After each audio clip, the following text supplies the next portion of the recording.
Engine 1 from Car 1. Car 1's on scene. If you've been command, give me a C.A.N report.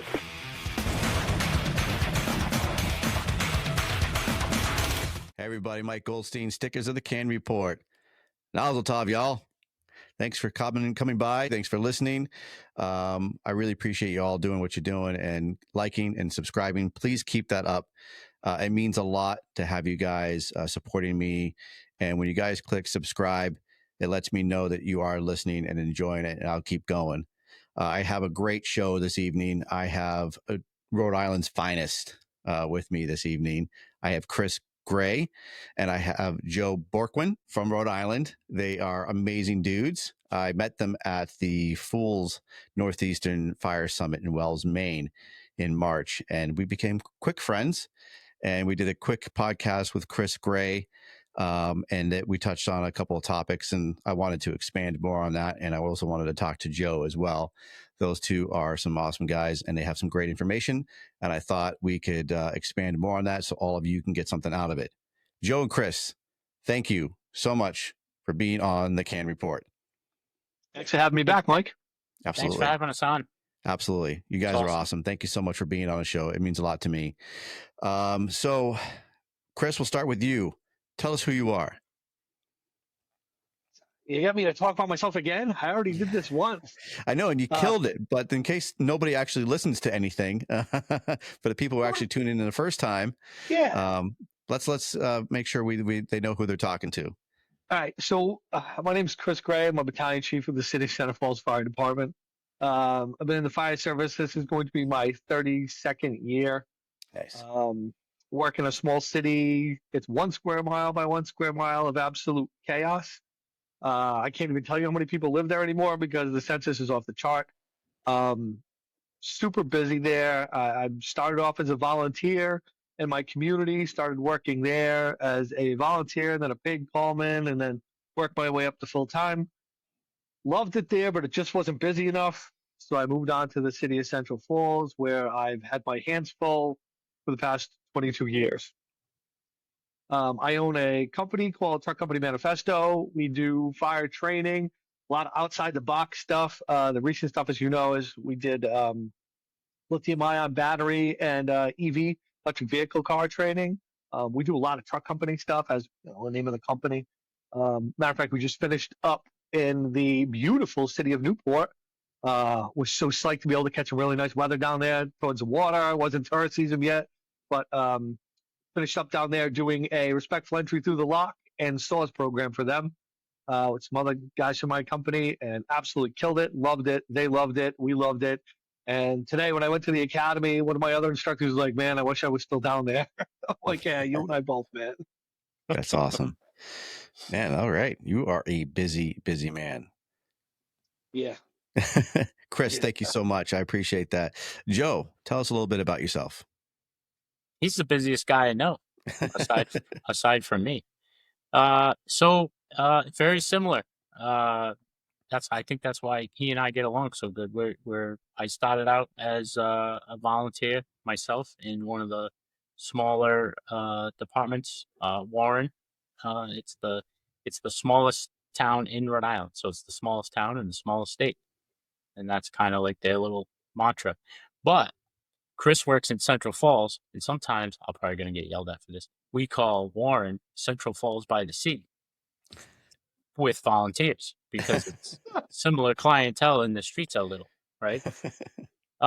So I was actually kind of fortunate to fall into that place. Early 90s, late mid 90s, they were burning, and a lot of 3-deckers in there. So for a volunteer in a small town, they were burning. So I got lucky that I was exposed to that, and a lot of great people there too, like to get me like started. I'm chasing my dad into the job. My dad was the union president in the town we lived in and we grew up in, right over the Mass border. So I couldn't really be a volunteer there because they were kind of phasing that out. So that wasn't there for me. Even though when he started out, he was the president of the volunteers there. Gotcha. But it was just sign of the times in that town. It came early that the volunteer stuff died off, and then you also have a side company as well, correct? I do. I have a company called OSA. There you go.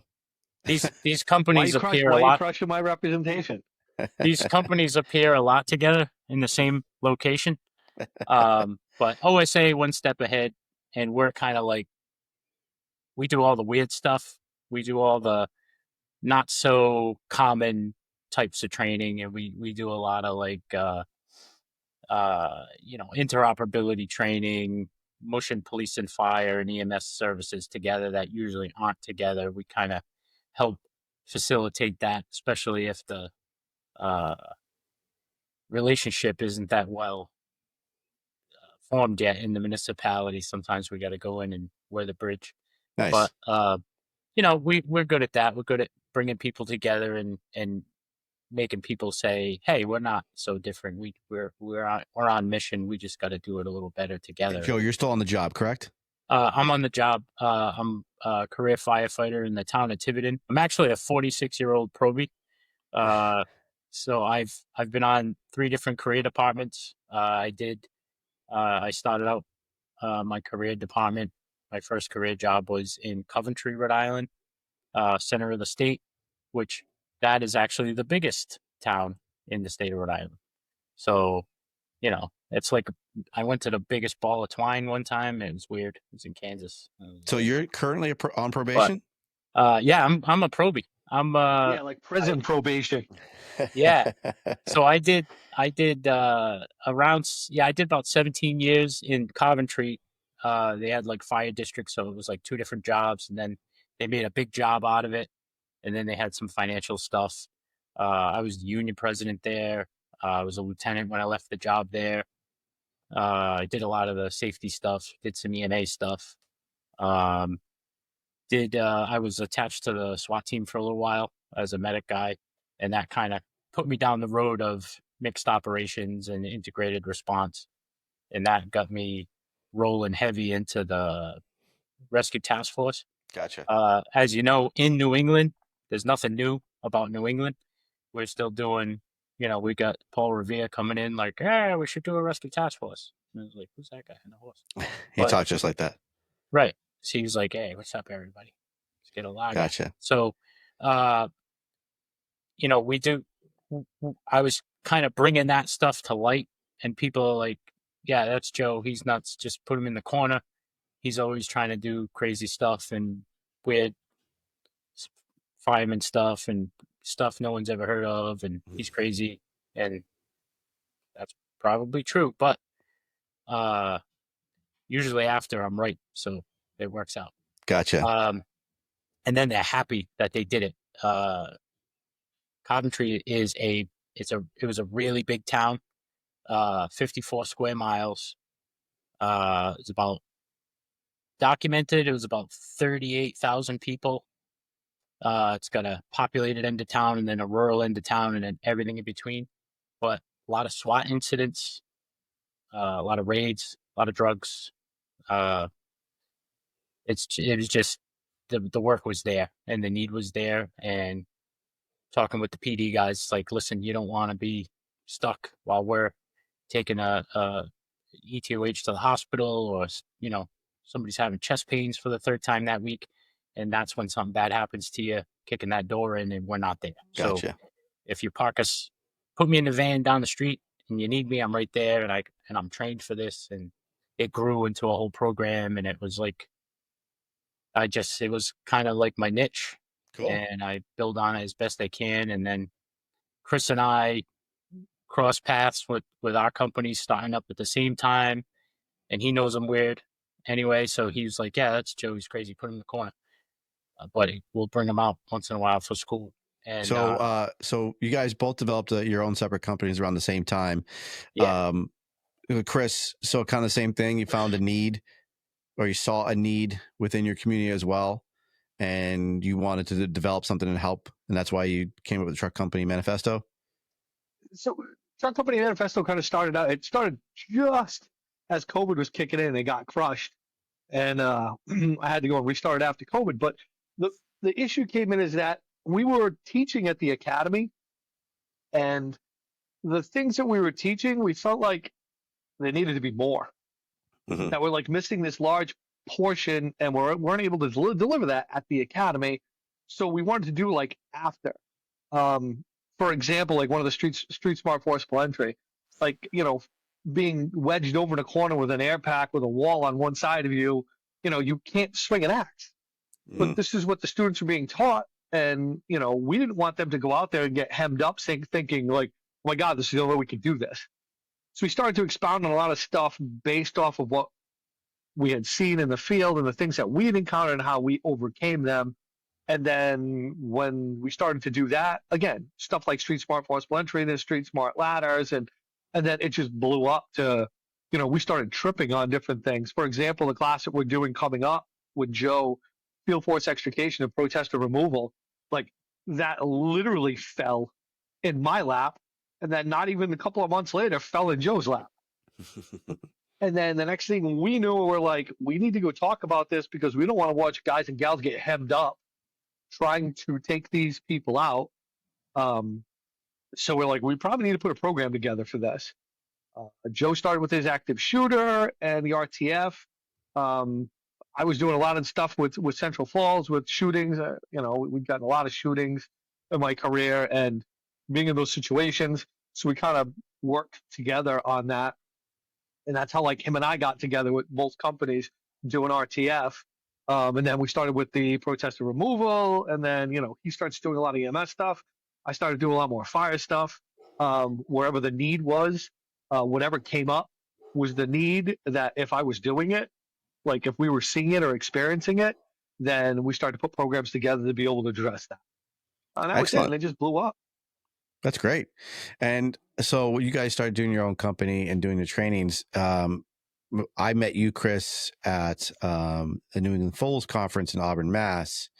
How did you guys meet up with Rusty and New England Fools and start doing those trainings? So for me, I got asked, there was a gentleman who was on Providence Fire, Chris Cahoon, asked me several years ago to go teach a class with him. He was involved with the Fools. I wasn't able to make it. It was a short notice. And then Dana Potter from the Fools asked me after that, and I did have some time. He asked me in advance, and I ended up going up there with him to go start teaching with him with the Fools. That's how I met Rusty. And then again, it just took off.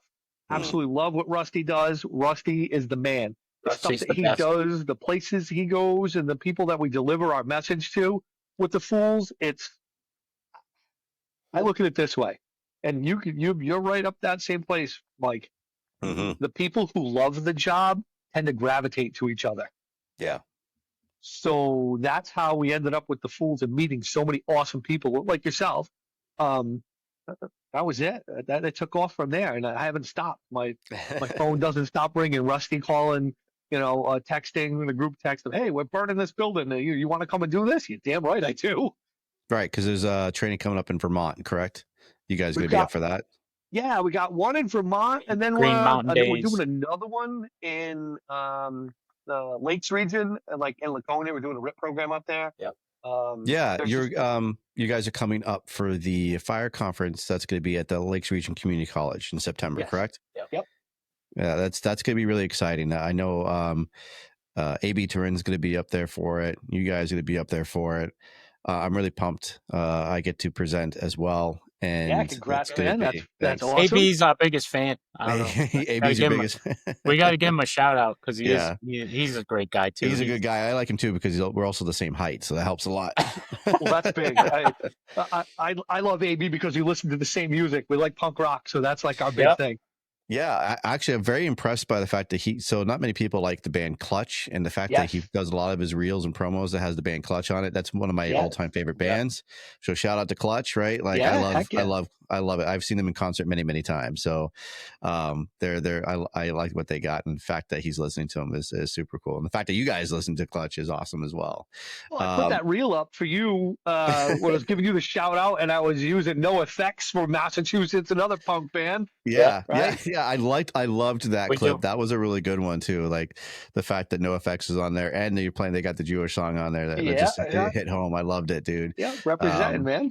Absolutely. So you guys are teaching with Fools. You guys got your own companies. So what I really liked, again, we talked about it earlier, Chris, when we did our podcast, and we'll talk about it again for those who missed it. I met you in Auburn, Mass at the New England Fools conference that they had down there. I loved the way you presented your forcible entry.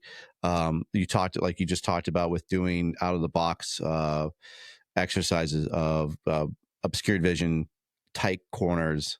You're not going to be able to swing an axe.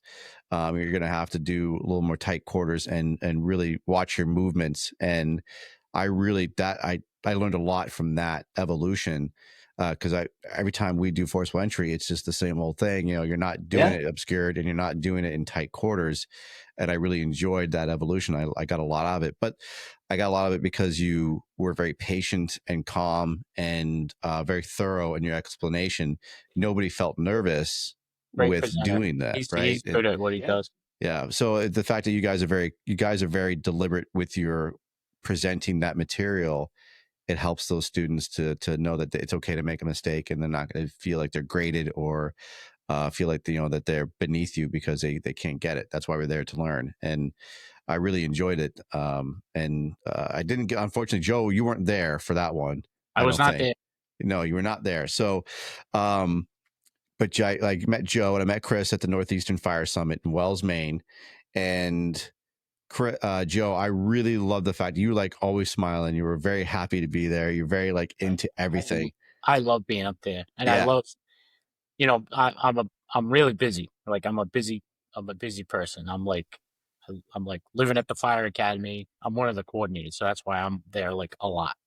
I'm running programs and stuff, but I do my 224s, and then I'm basically living there. I have a son who's 12. He's going to be 13.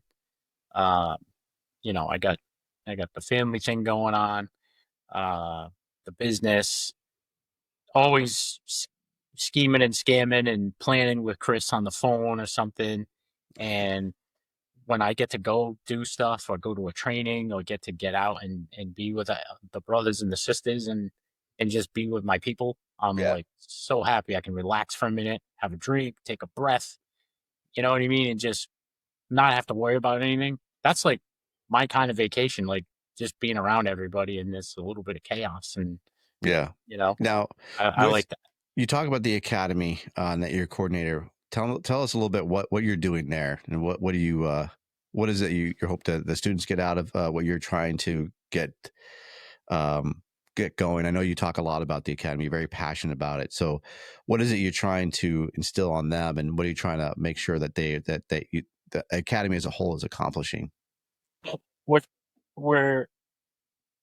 We are an accredited institution, and we use the IFSTA platform and all that stuff, and it's great, and it has its place. But we're trying to make sure that we don't lose the firefighter isms, and we don't lose the core skills of the job. Right? Mm-hmm. There's marks that got to be hit on the papers and everything, and we're making sure that's happening. But I did some stuff today where I just had to, plug in some time management, and I had the right people there on the right day, and I was able to get, so right now the segment we're in is the driver operator, and we're in the aerial portion. We just completed the pumper operator portion. I gotta give a shout out to Class 35 because they are a very high performing group. I don't want their heads to get big because I will smack you down. But anyway, keep in line. But great group of guys. It's multiple towns, 26 recruits in the program. But I had the right instructors there today to kind of make it work, where I was able to accomplish skill building and get forcible entry doors out and build on that. So I don't like downtime. I don't like recruits or anybody that's learning, any kind of students, standing and waiting their turn to do the thing and check the box, and there's time being wasted where they could be perfecting a skill, working on a skill, ladder up, ladder down, up and over, get through that window. Let's practice that. You're not going to do that much. Let's practice that. You know what I mean? Let's practice all these things that we talked about repetition is the key. And we're limited on time, right? It's a 12-week program. It's going to a 13-week program. We're going to do some training in July. We're going from IFS to version 7 to IFS to version 8, and all the new standard, the changes and everything. So How there's a does it little bit work in more Rhode Island? curriculum. How does it work for, do you, like for New Hampshire to be hired, you have to have all your certifications first, and then you apply. For Rhode Island, do you take like in Boston or Massachusetts, you take Civil the civil service. service exam? So we have a similar process. So we have, because we're so small and we're still getting, we're getting there, right? We're trying to get with the times. We're trying to catch up to the way other places are doing things. We have the Rhode Island Association of Fire Chiefs runs the written examination, and they run the physical agility test. So it's not quite a CPAT. It's a general PPA, but it's very similar to the CPAP, except for like there's no stair machine. You're on real stairs going up and down, carrying equipment and doing all the things. You got to do it in 8 minutes, and passing score and all that. So we're doing all that, and we've been doing that for 25 years. I think we've been doing that, but the unified written exam is new.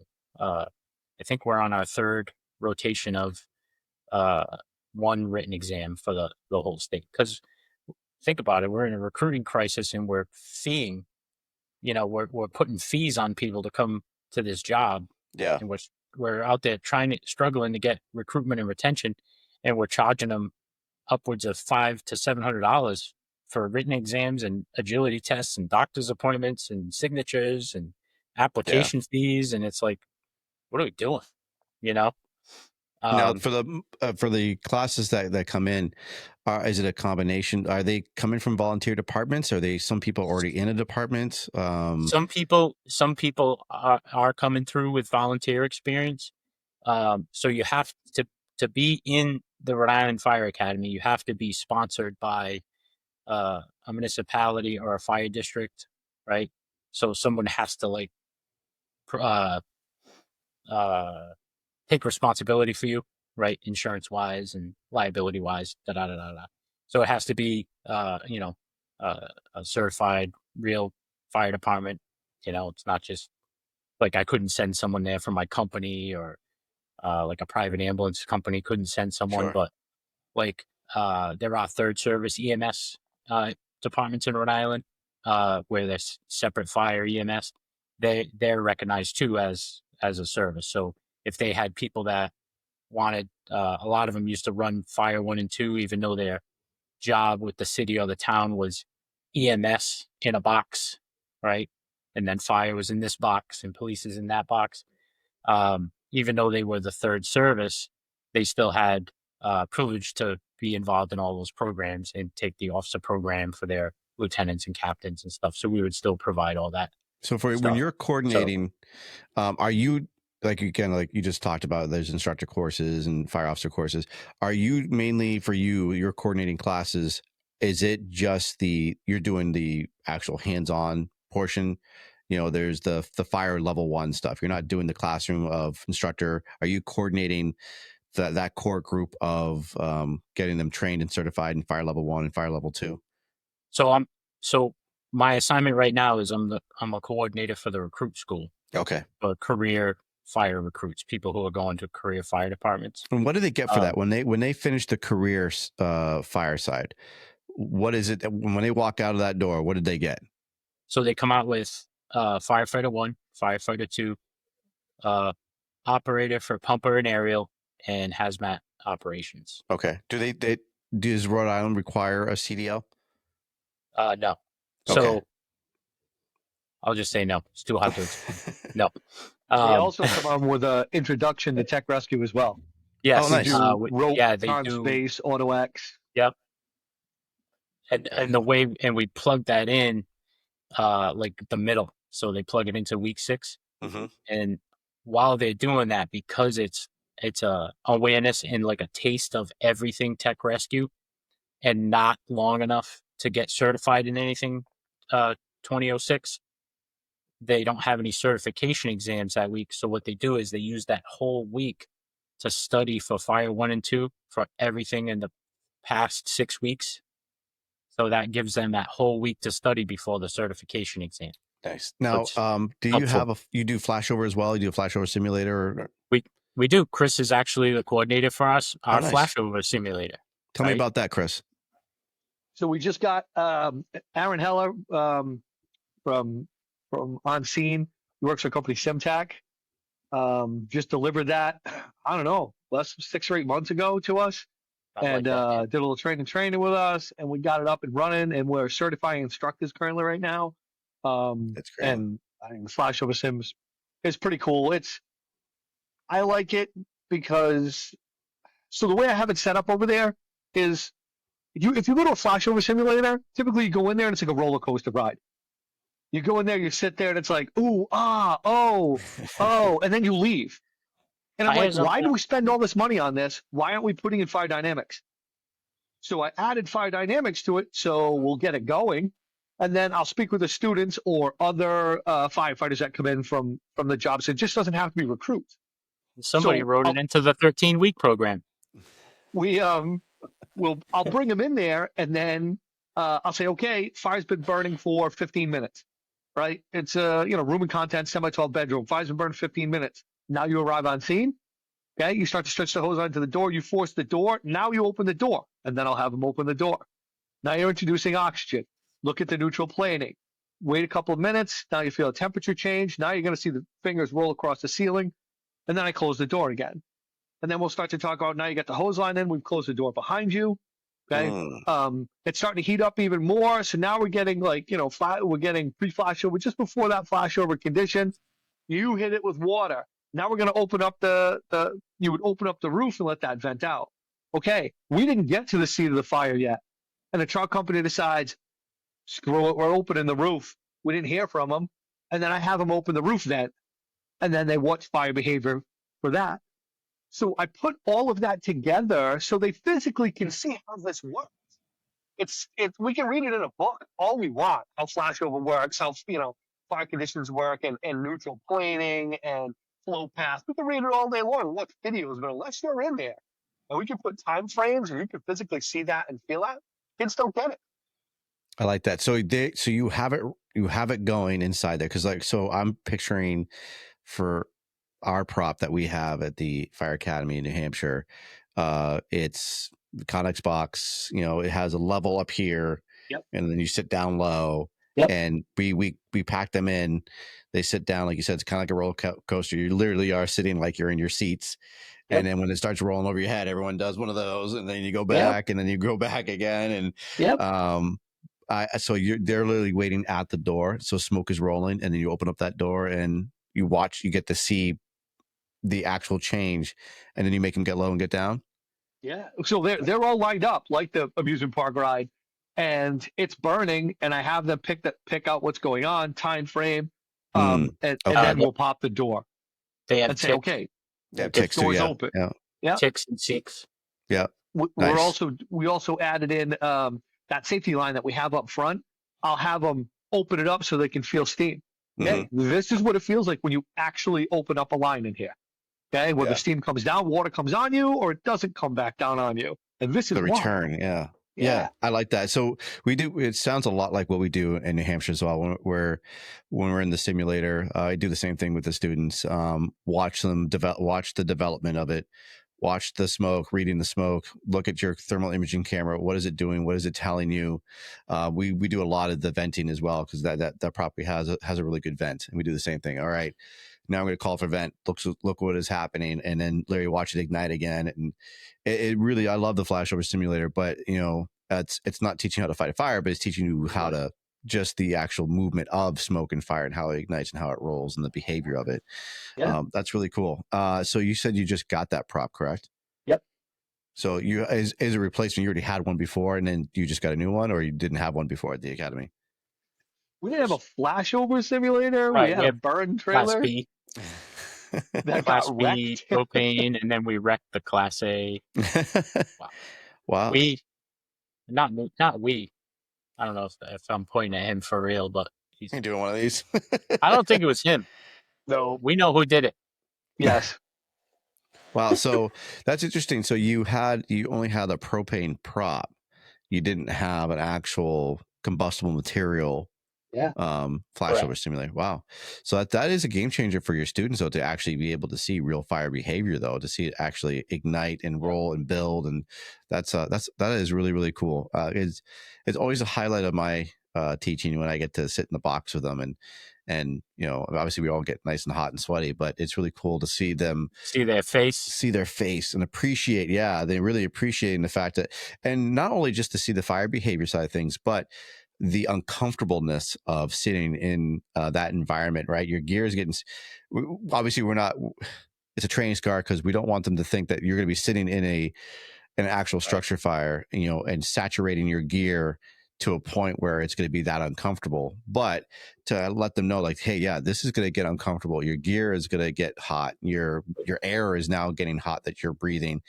Don't touch each other when you're in the box. When you come out, don't touch each other, because those are valuable lessons. When you come out of a structure fire, you're still going to be hot, and someone slaps you on the back, you're going to be pretty pissed off. So those are really good lessons that we teach them, but also I think at least I like to hit on it, but some people leave it out. But like, hey, this is just to teach you the science behind live fire behavior. You're obviously not going to be sitting in a room that's fully involved when you go in and you stretch a hose line in. This is a quick in and out in the real life world. We're just teaching. We want you to sit here and understand the fire behavior. But I do like the fact if they've never been in a fire before, they won't understand what it's like to be uncomfortable. And like we always say, you got to be comfortable with being uncomfortable. Being uncomfortable, right? Right. And being in that box that you're going to be uncomfortable, and you have to learn how to be comfortable with it. We want to try and give them a taste of those signs and symptoms too. Like, hey, if you see these conditions, you need to think about your exit. Like, it's coming. You got to get out of there. And I was fortunate. Chris was fortunate. I don't know if you ever heard of the Barnstable Fire Academy. It's down the Cape. Used to be all we had like around here for a while, because the Rhode Island Fire Academy physical location is kind of new. We were organization and like a filing cabinet and a phone number, and we used to have to get satellite hosted, right? So having a location for us is only the last 10 years. Oh, okay. But a lot of us that came up, mid to late 90s, early 90s, Barnstable Fire Academy, we would go down there for their flashover training, and it was 2 days, and they could flash rooms. Like, they had a science down, and you would do that, lock your ankles in at the door, the threshold of the door, and that was your search space. You weren't allowed to go any further, and the mannequin was there, and it was ridiculous, and you'd be trying to pull that thing, and you got those tree stumps in your hands, and you're trying to pull that guy out of the room, and you had literally 33 seconds to do it. I was fortunate enough to when I started, I had Clarky as one of my instructors. So I was very, very fortunate to have him. Yes, sir. Absolutely. Rest in peace. And I learned a lot from him, and he loved to sit in that box, and he would sit in that box for hours, students after students after students. And this was before we had the better one. The old school one was up on the third, I think it was like the second or third floor of our A building. And you're at level with it. It was just literally just a fire on the floor, and you're sitting there, and it is hot, and the fire and everything is just right in your face. Man, he would just sit there and talk, and he'd come out and his neck is just bright red. And I just was always impressed how this dude could just sit in there. And again, he was just taking groups after groups, and he still had all his energy coming out that door and still doing cartwheels, but just so passionate about telling you the behavior of the fire, and telling you how to respect the fire as well, and what's going on in that environment. And it was impressive to see that. But yeah, our old box was literally just a box, and you had to sit at level with that fire just coming right at you. And it's impressive how far we've come with just those little extra things of having the platform there. of having the fire room up above you, so you can actually see it roll above your head, and you can see more without worrying about having to get burnt, and or having that extreme heat right in your face. You can actually sit lower. So I have appreciation for the fact, like you just said, like the old school stuff here, you had just a room, you can only go so far because that heat was right up your face. So it's impressive how far we've come, and the students now have the opportunity that they have to see the science right there and be able to sit there longer and appreciate it is super cool. So Joe brings up Barnstable. They were animals. I'm going to tell you, they were animals. I love Okay, I remember in 1993 doing the first vent, enter, isolate, search in 1993 at Barnstable. So you go up the aerial, come through the window. You had to open the doors, drop to the floor because you were taking a beating, and I couldn't figure out why I was taking such a beating. So I had to go find the door and close it. So I crawl on the floor, go find the door, and it's this giant steel maritime door. And it's like I am literally on my belly watching my Borks melt, and I can't figure out why. So I reach out with the hook and I grab the door, and I'm pulling on the door with my hook with everything that I have to get it closed. And I finally get it closed, and then I'm able to go and search. Well, when I come back out, I realized that the fire they had, this was on the second floor, the fire they had was on the first floor, and they had a positive pressure fan that they were blowing all that heat up the staircase, through the door, and down the hallway at you. So it was literally cooking you in that hallway. What was the purpose? Just to keep feeding the fire? They just wanted to make it as hot as possible for you? Yeah. Wow. Yep. They used you get the old AOL emails, right? Mm-hmm. So you fill out the application, mail it to them, real mail, snail mail with a stamp, right? And you'd send them all that, and then they'd send you back like an email, and it would say, yeah, you're accepted. Da da da da da. We got the payment, right? And then it would say, if you're on the way up here and you own a pickup truck and you see a couch or a chair or a table or anything on the side of the road, get it. Wow. Bring it. Wow. You would have that thing like couches flying out the window. It was great. It was a good time. That was the first place I met Tom Kenny. That's amazing. Okay. Rest in peace, Tom, too. Another amazing mentor,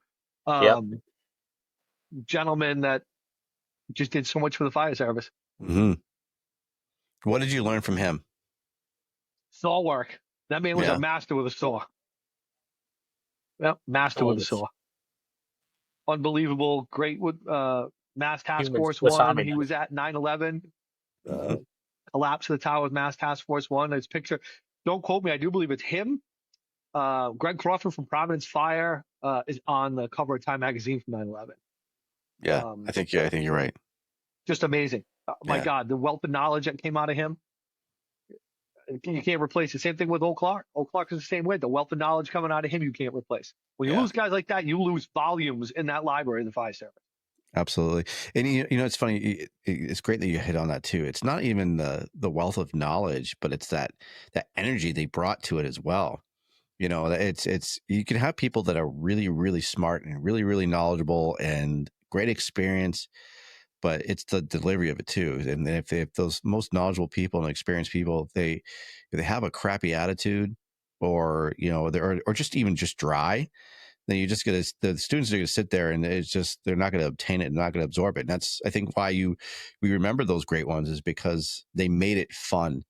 And you don't forget the ones that made you feel all included, that made you like enjoy that learning environment, and there's those little nuances, right? Like, you said, like, Tom was a whiz with the saw. Like, you remember that saw work that he did and all the other amazing things he was passionate about, and he could speak so lively about it. And same thing with Clarky. Like, he wasn't just teaching you hoses. I mean, he was teaching also about life and energy. And he was always smiling. And when people talk about those guys, is because they don't just talk about what they learned, but they've always talking about how much they loved people and how much they were always smiling and treating people with respect. And for me, that's what made me to want to be a teacher and wanted me to be an instructor, but not just deliver dry material, but to also teach them like, hey, I respect you, I love you as a person, and we're going to have fun together. And, I want you to remember the fun that you had, not just the curriculum based material that you need to check the box so you can get your certificate, but years later down the road, we still talk about those people because they just, I might forget what they taught me about the science behind it, but I'll remember that person who was doing cartwheels and push-ups and kissing me on the forehead. Kissing you on the forehead. That was Clarky. Yeah. Those were the highlights. And whether or not I remember exactly everything he said, I do remember him saying about how much he loved the job and to treat people with respect. And that still pays a lot of dividends for us in the fire service. Again, you could teach anyone to throw a ladder, but if you can't teach someone to be a good person, you can try, but you need good people to be able to continue to deliver that message. And those guys did that. So that day that I met you in Auburn was the day Clarky died. Yes, it was. And that was a very difficult weekend to try to get through. But knew that Clarky was looking down, wanting everybody to push through and deliver the message and not, be sullen about it. You know what I mean? I didn't think we were going to actually continue with the class. Once everyone found out, it was very somber on the drill yard. Excuse me. And I think everybody was all wondering the same thing. Are we going to continue on? And I think it was Rusty who even said it, like, no, we're going to continue on with this program because that's what Clarky wants. Yeah. And we did it, and we did it in his name and did it in his memory. And it was a great weekend. It was. And we've got a lot of beautiful pictures that day of, everybody together. And as you were saying, enjoying that time, laughing, joking. We got some really good memories and some pictures of that day to remember. Yeah. And for those that had never met Clark, we have those pictures to be able to show them, and the stories as you're talking about now to be able to remember him and keep his memory alive. Like, that was a great day. Even though it was a sad one, it was a great day. Yeah, absolutely. That's a really good point to make. And I think in that drill yard, in that moment, as everybody was getting in on their evolutions, I don't think anybody was really, everybody was obviously sad, but it didn't reflect. Like people, you got the reps done. People were into it. They were really excited to get some good quality training. And then once the day was done, everybody took a time to remember Clarky, but then get back to work and have a great time. Yeah. Yeah. Yes, sir. So we'll talk more about training and then the Fools events. So the Wells, Maine, the Northeastern Fire Summit. Chris, I can't remember. Did you teach a class when you were there? Yeah, I did. I did the lithium-ion battery class. Now, I thought it was kind of boring. It was kind of boring. Now, we talked about that in the previous podcast we did. Yeah. For people who kind of missed it, how did you get into the lithium-ion battery world? That started probably 5 or 6 years ago when they first started to show up. I had a fire in a triple decker, and I had multiple spots at this fire. Looked like it was arson. Little digging, some questioning of the people who lived there. Found out they were charging their vape pen batteries, and they were lithium-ion battery, and they literally popped off like Chinese ladyfinger fireworks. Shot underneath the bed, shot into a closet, set the closet on fire, set the bed on fire. And that's, I didn't know a lot about them. That was kind of new. And the only thing I knew kind of about that at that point was the whole e-hoverboard. Mm-hmm.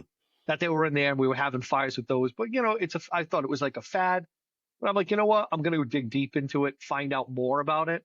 And then more fires and more fires. And then fires through the state, because I'm also a fire arson investigator. So I was involved with that. I'm one of the instructors for the IAAI, International Association of Arson Investigators. So we started to do classes with them, more testing. Then, we went from having hybrid vehicles, which we had no issues with, to having full-on EVs, and we're having fires with the lithium-ion batteries. So there was another gentleman that was working with me at the time. His name is Chris Heber. He's a captain with Woonsocket Fire Department. Him and I both dove headfirst into it. We're like, lunatics when it comes to stuff like that. And the next thing you know, we're getting emails back in Japanese and Chinese um, from car companies. Um, but yeah, we went all the way with it and started doing testing for batteries on our own. Um, Worked with NOAA. With They were trying to find something to store the batteries that they were using in, and they had bought some of those pouches off of Amazon. I did some testing with those and torched all of that. That was a lot of fun, and it just kept going, and it hasn't stopped, and it still won't stop. Matter of fact, Joe, what was it? 2 weeks ago now, I was up on Moon Island in Yeah, Boston, up in Boston. doing we burned an EV up there, testing out some new Yeah. suppression foam. You had Shane Bentley up there as well. Yeah, yeah. Yeah, I think of the company AEST that he works for. Yeah. Yep. It was good. It was interesting. I spoke to guys from Boston Fire about that after, and Providence Fire about that after, and it's been a big discussion since, of where we kind of stand, where the industry stands with it, with piercing that battery box. Yeah, no, it's been nonstop with these battery testing, and every time I teach the lithium-ion battery class, I blow off batteries, so I let them see how that works, like how that happens, and they're all shocked. They're all running home to go and take their, Unplug everything. Milwaukee, batteries, and unplug them and put them in places because they think they're going to blow up. I actually do the same thing at home. I tell my wife, like, if she's using a drill or something and she leaves it plugged in for like over a day, I'm like, unplug that from the wall, please, because I don't want my garage to catch on fire. Yeah. I have a whole metal workshop in my garage that I do fabrication in, and I've got hundreds of batteries, and I have to store them all in a metal container away from everything else, just in case they ignite. But yeah, that's how I got started, and that's the road that I went down. And I went to New York when they were doing testing, and then Maryland for one of the conferences, and they were doing testing, and it's just been nonstop. That's awesome. Yeah, We're there's a high demand. Finding them everywhere. Like I'm a little more hyper aware of it because of him, and we're one of the communities I recently left the job, affluent community. They, a lot of solar on roofs, and then they got these big battery storage things in their closet, like 3 feet from their bed. And I'm like, oh man, what is this doing in here? What? Oh, that's where they wanted to put it. I'm like, yeah. Now, Joe, there's a training coming up that you both are going to be a part of in May. Yes. Can you tell me a bit about that? So, our protester response program. So, it's Chris's baby. I do a lot of the legwork on it. He does a lot of the tool and hands-on work on it, and we're bringing an attorney in this time to help because we have a little bit more of a law enforcement audience on this as well for obvious reasons.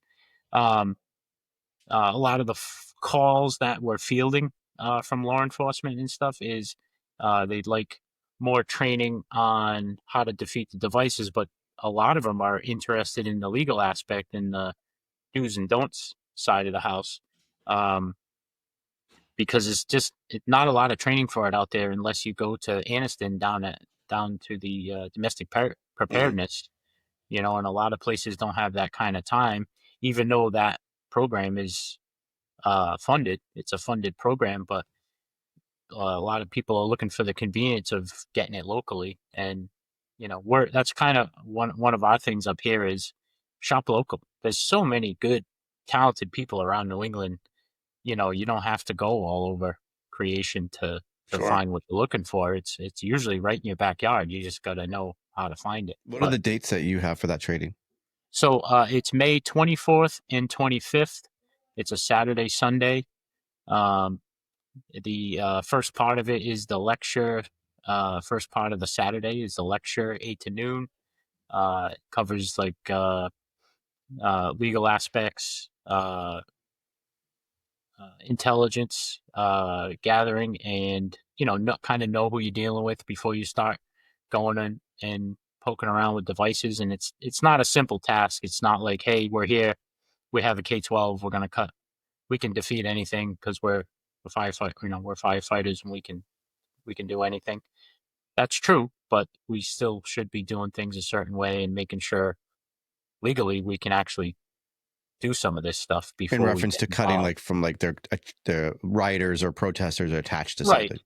Cutting people out of a device that they manufactured to keep themselves in place at their protest, right? So we want to do that as safely as possible, and we want to do it, in the best legal fashion because we're, you know, we're not out there trying to violate anyone's rights. We're everybody has rights to protest under the Constitution, but sometimes they don't go about it the correct way. They end up on private property, and it gets messy. And Sure. they think they can be there, but they really can't. And sometimes PD or public perception is you can't block traffic, you can't do this, you can't do that, and they're putting themselves out there and they're putting themselves and the public at risk. And And sometimes the order comes down that hey, they're detained, they're under arrest, whatever. yeah, Cut the device, get them out of the way, we'll sort it out. where is So the class? we're doing it in Rhode Island. I'm not really letting the address out because we don't want anybody to show up and protest us. You know Really? what I mean? I want to have to go chain them, unchain. Oh yeah. But So the information is pretty- available online, correct? it is not the address of where we're doing it. Gotcha. So the dates, the times, if someone registers for the program, and then we confirm that they're from PD or FD or EMS or something and they're a legitimate agency, then we'll give them the information of where to show Gotcha. up. In Rhode Island, if you're a firefighter, right, it's not that hard to figure out where we're going to be doing this. There's probably like 3 places we would be at. But we're just trying to be a little smart about what we're doing and avoid as much any confrontations as possible because Gotcha. they're the there's good protesters, there's bad protesters, there's good and bad of all kinds, and there are some people who are not out there for a cause, they're out there to cause harm to whoever, right? And they'll attach themselves to a group that has a legitimate cause and cause problems. Yeah. So we don't really want you have protesters, counter protesters, surveillance, counter surveillance. We don't want they're training to be in the device. We're training to take them out of the device. Sure. Stuff like that. So we don't really. We decided after our pilot training program and some stuff that came through social media that we're not gonna. Certain trainings we do, we don't disclose where we're doing it. Gotcha. That makes sense. Just to avoid trouble Sure. or any aggravation or whatever. Sure. But it's in Rhode Island. It's pretty easy to find. Rhode If you're a Island's not that big. firefighter. Yeah, it's not. Okay, gotcha. That's really great. So, because at the Northeastern Fire Summit, AB gave a presentation Yes. of what you guys are going to be teaching in Rhode Island.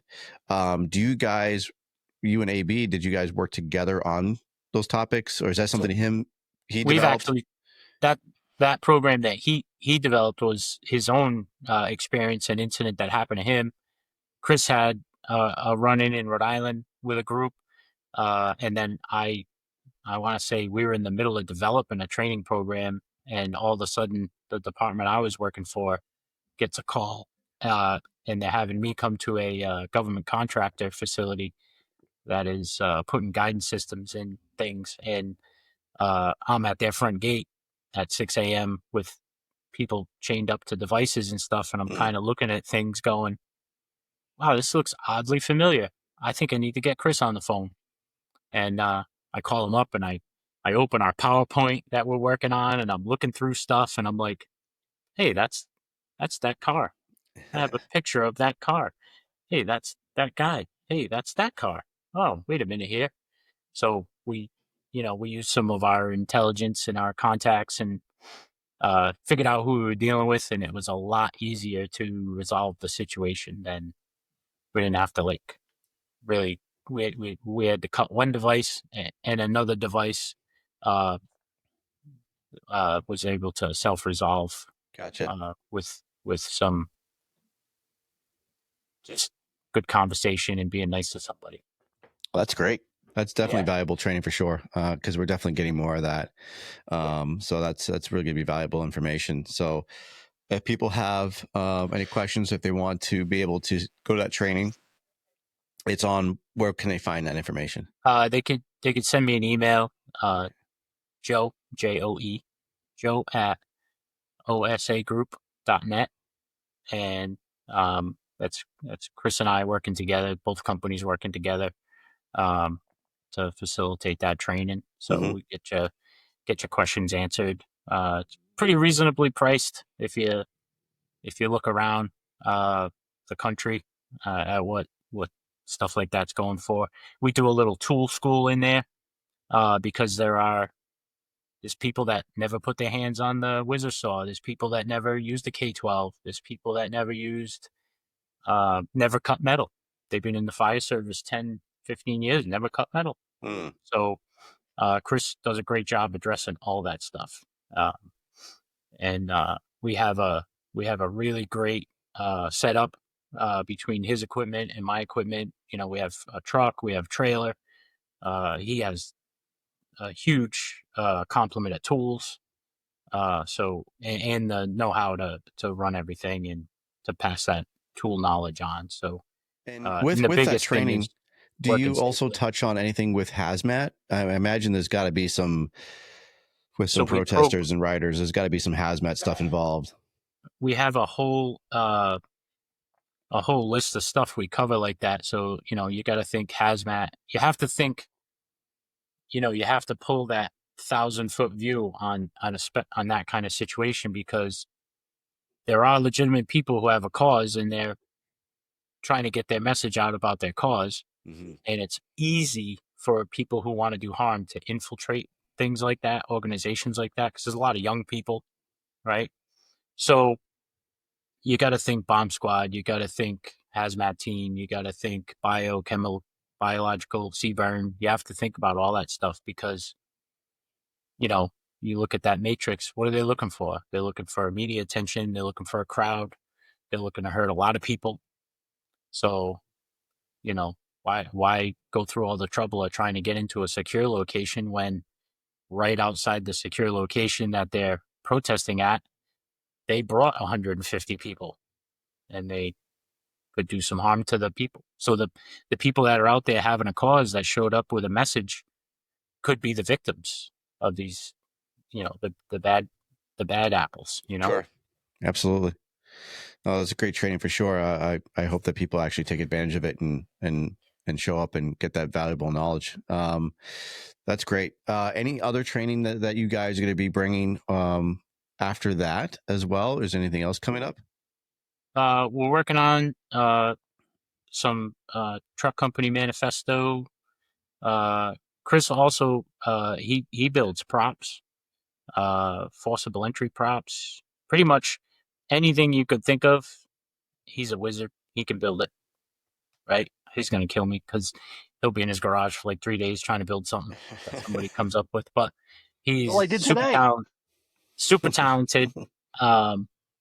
But breaching props, forcible entry props, RIT props, the sky's the limit. He's great. Yeah. But we just did some RIT training for High and Lowland Fire Company. It's a small volunteer unit in the town of West Greenwich. They got a grant. I think it was a Firehouse Subs type deal. But they got RIT packs, and then they're like, "Hey, we got these packs, but we need someone to show us how to use them and train us." And we had a good conversation. Like, okay, well, you got RIT equipment, you got RIT packs, you need Mayday training. You want to have the whole package. You don't want to just, oh, I know this piece and we have this, right? Yeah. So we were able to consult with them and tell them, like, listen, you need kind of this. You need to be here. Sure. So that's like a 3-phase thing we're doing. And we've done some stuff for them before. They're so small, they don't really have like they didn't have live fire instructors like 4 or 5 years ago when we first started interacting with them. So, we brought them some. So it was easy. It wasn't like, and they had, an acquired structure, and they're like, we want to do it right. We don't want anybody getting hurt. So we need help. Now, the So, training you're doing in May, is that the one you're also doing up at Lakes Region? no, that's different. He's doing what are you doing in Lakes? You're doing I'm doing RIT. You're doing RIT. Yeah. We did RIT, I guess, last year as well, with the Fools. And I guess we're doing RIT again up there. At the fire conference for Lakes Region. Region Community College? I think so. I'm not positive. All I know is Rusty said that we've got to do RIT for the Lakes region again, and that was the building that was located at the dump. Okay. Do you know what I'm talking about? It's like there's a bunch of Conex boxes they hooked together. It's like just outside of Laconia. At the recycling dump facility, whatever. I think I might know what you're talking about. I guess it burned down. They just rebuilt it. Oh, really? Okay. So what are you going to be presenting there? What, you don't have to give everything away, but what are some things you're going to touch on? So if that's the RIP program we're supposed to be doing, we'll do down firefighter CPR, firefighter removal through a window, conversion, drags and carries, hot swaps, disentanglements. There's a whole list of stuff that we do. That's great. Can you still hear me? I can still hear you. All right, my earbuds died. No worries at all. That's great. So I'm glad you guys are going to be coming up and spreading that knowledge up to New Hampshire. That's fantastic. I think it's wonderful to get guys from out of state to come up and spread some outside knowledge. That's always beneficial. So you have Lakes Region, you're going to have Vermont as well in October. And then you guys traveling anywhere else and spreading the good word or doing any other kind of trainings outside of Rhode Island, or right now you guys going to be home based? I got some stuff going on locally. I'm working on a program right now. We're just waiting for the insurance issues or whatever. They were supposed to be dealing with it today. We're supposed to be doing a C.A.N confidence program, which again, one of my favorites to go do. Some other live fire training, ventilation under live fire training we'll be doing. I've been asked by a couple of fire departments, a couple of SWAT teams to do forcible entry training for them. Nice. I got a text message today. One of the local police departments wants a forcible entry program for PD. So I'm trying to work with them currently and for fall to be able to get that done. We gotta build that door. They want to shoot the door. Yeah, nice. One of the SWAT teams wants a door they can shoot, so I got to go build one of those. I just go around and I'm like, yes, yes, yes. Yeah. And then I go in and see him and I go, here you go. What's this? A list of stuff that people want. Money. Oh man. And I'm like, Joe's we gotta get busy. We gotta find some people that can help them in the shop.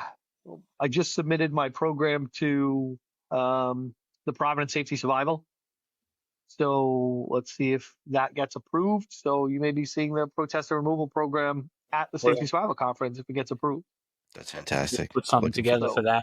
That's a great program, worth a drive, and it's they always try to hook up room rates and stuff too. So excellent. That's a great thing to be at. We got to get you down here. Have you get involved with some of our stuff. We're gonna have that. Our active shooter stuff. Sometimes we get calls short notice because school's out and the PDs and the FDs want to get into the schools and they don't exactly know what they want to do. So we go last minute that somebody says, "Oh, call these guys," and then we show up and we take care of it. That's great. We're always doing a lot. We're always kind of ready for that. But I mean, that's not all we do. We do everything fire and rescue and anything under the sun. And if, in Rhode Island, we say, somebody asks for something and we go, I got a guy. I'll call him, right? I'm the guy, usually. Not tooting my horn, but unfortunately, I'm the guy they call. Hey, call that idiot, right? We'll figure it out. So, that's what we do. But I just thought of something cool. I just thought of a cool idea. We should do an instructor exchange program because I know those the trained M's and Chunk, they want to go. 50 states, right? So Yeah. they could come here. We could do that. You know, Yeah, we'll you go should down reach there, out to NEMS Fire Company. right? And That was a great episode. I yeah, like. he's very good. I like Dan very much. That's again networking and meeting people who are, like you said, Chris, the like-minded individuals are the ones who always connect the best, right? And the ones who are most passionate. And I got to meet Dan a chunk and his family and his friends in Georgia, and we quickly became friends. And because we all care about the same thing, we care about people, we care about the fire service and quality training. And yeah, that guy is he's dialed in. I like Chunk very much. They were great. Yeah, heck yeah. Yeah, very humble, and that would be cool for him to. I don't think he's ever been to Rhode Island, so I think he'd get a kick out of Rhode I Island think they'd for like sure. it. They'd Well, have some. I saw you just did the thing with the Old South Fools, Yes, sir. and they came up here. Obviously, they were at the conference, but they wanted me to go down and do a lithium-ion battery class for them. And I'm like, as long as you feed me and put me up, you don't even pay anything. Yeah. Because they're doing they got a conference that's coming up in October. So if that's the same one, yeah, that's gonna be fun. They again, great guys. I immediately just took to them, and I think everybody just took to those guys because they're just there to learn and meet people and network and just absorb as much as they can.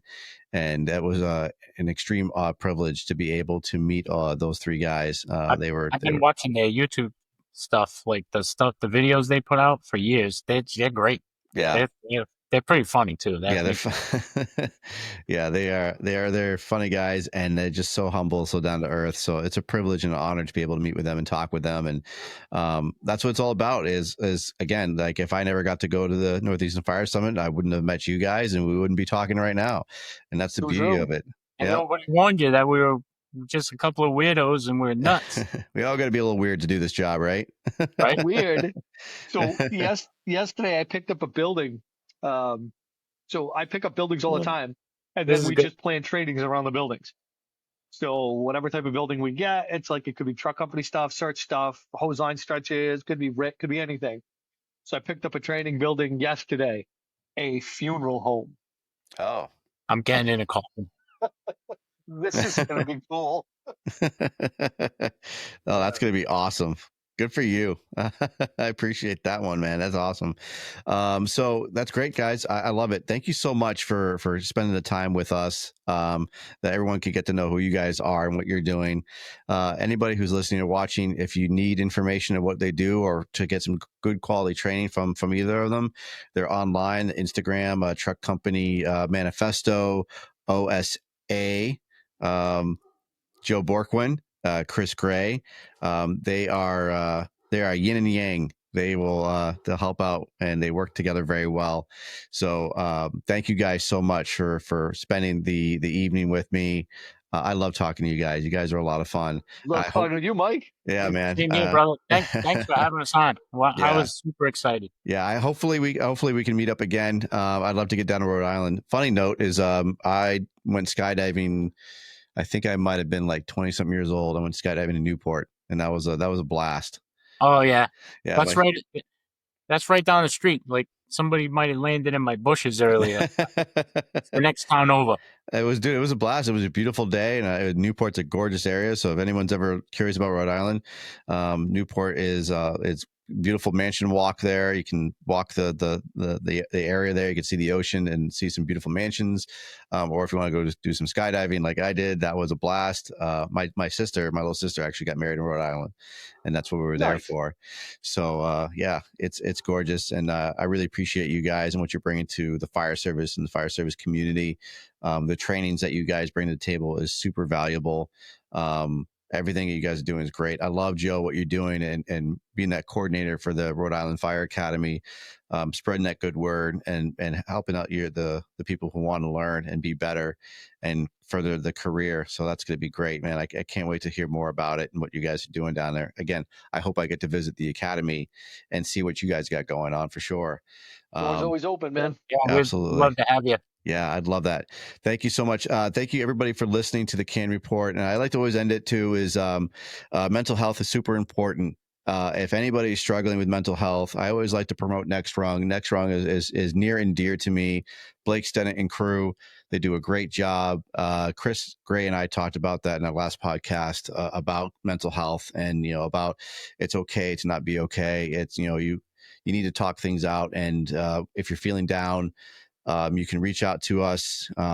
The fire service is great. We are here for each other. I know it's sometimes difficult. People don't think that we are, but I wouldn't say it if I wasn't. So if you need to talk to me, you can reach out to me. If you want someone to talk to Next Rung as well. They're on social media, Instagram, Facebook. They're all over the place. Just reach out to them. They've got a great team that is specifically there to help us. So please, I can't say it enough. Make sure that you are reaching out to somebody to talk to. We're losing too many brothers and sisters to mental health problems. So don't make a permanent solution out of a temporary problem. We're all here for each other. And Chris Gray, Joe Bourquin know what I'm talking about. So if you need help in the Rhode Island area and you see these guys, make sure you reach out to them. Absolutely. They will help you out. Yeah. We got those contacts too. Yeah, And absolutely. I love it. Best thing I ever did was reach out and Same thing here. I go every couple of weeks. I talk to my doctor. She's great.